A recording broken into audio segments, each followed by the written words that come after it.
So I will use the acronym INTIMATE this evening. What's the first word in INTIMATE?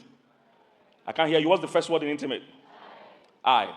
First word, I, intentionality or intentional. If you're going to build intimacy, real closeness, real tightness, two of us becoming one, first thing to discuss is intentionality. We must plan it. We must want it. I was saying earlier on that it's your normal. We counseled a couple where the guy grew up in a house where they yell when they talk. You know, there are homes like that. They all talk as if they have hearing problem. Have you seen people like that before? Everybody yells, how are you? I'm coming out. Everybody's yelling. They are not angry. They are not fighting. This is how they talk. That's their normal. Then he married a lady, real life story.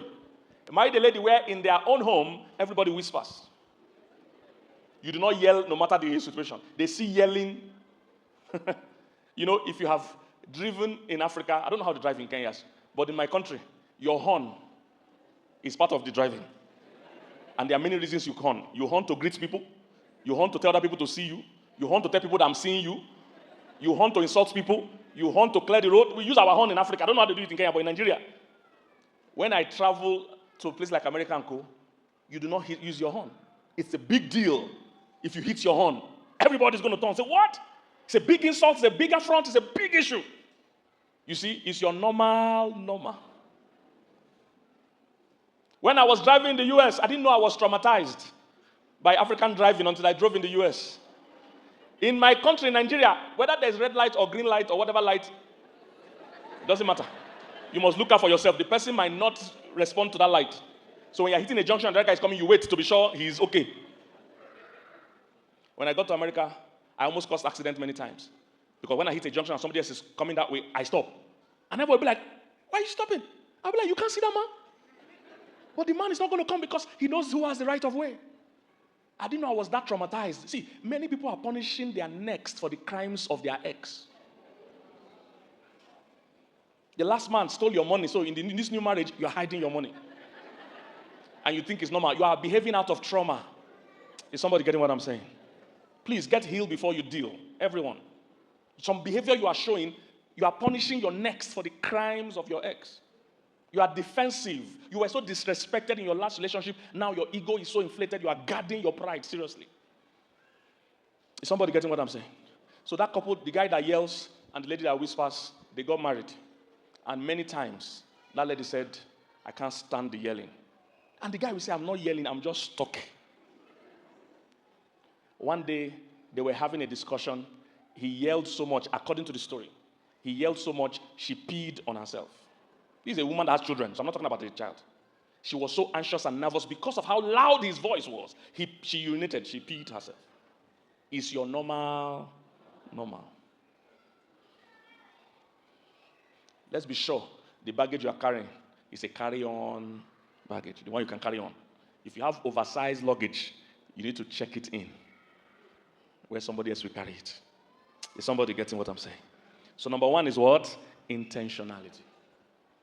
The only way you can build real intimacy is to be intentional. A wise man said, good couples are compatible by chance, but great couples are compatible by choice. Did you get that?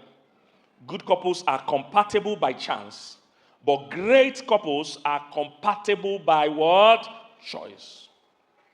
You cannot build intimacy without being intentional. You must desire it. You must decide from day one that both of us are going to be 100%. As the Bible instructs.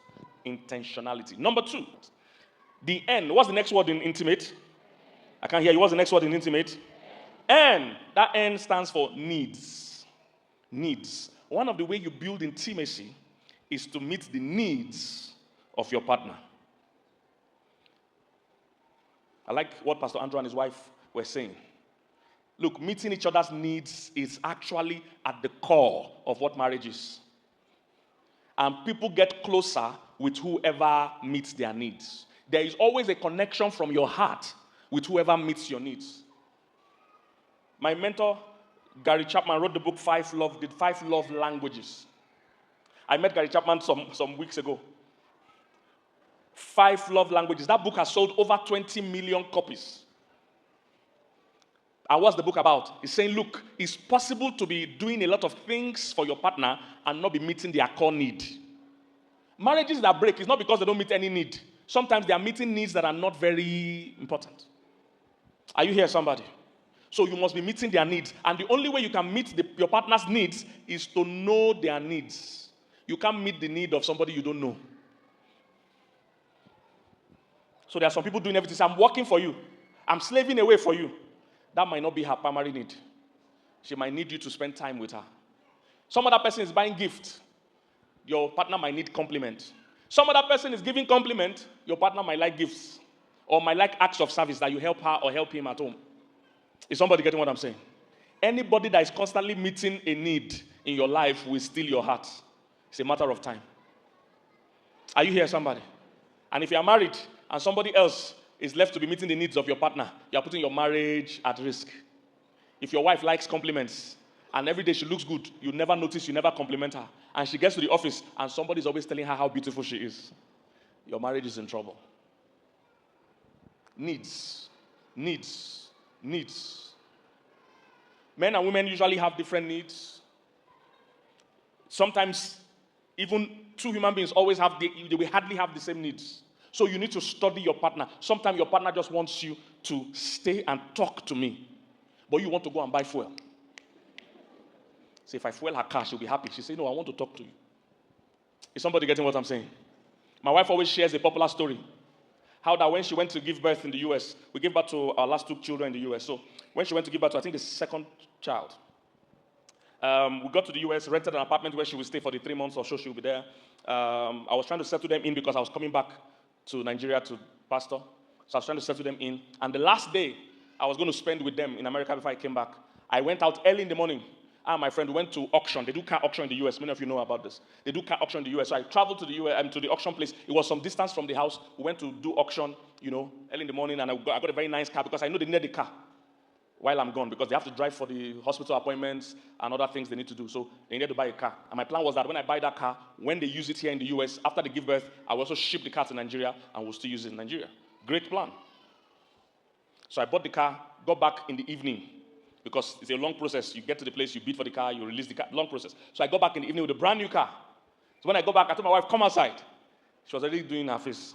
I said, come outside. She followed me outside. I said, see what I bought. She was still doing her face. I said, won't you enter the car? She was doing her face. I said, drive the car. She was not happy. I said, this woman, you can never please them. You see, that's what the average man would think. You are not yet intentional. Later, she began to explain to me that this is the last day you are going to spend here. I'm going to be alone for a few weeks.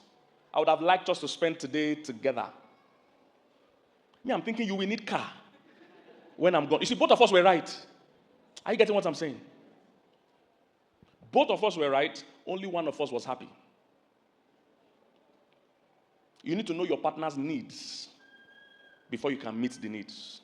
It takes intentionality. Is somebody getting what I'm saying?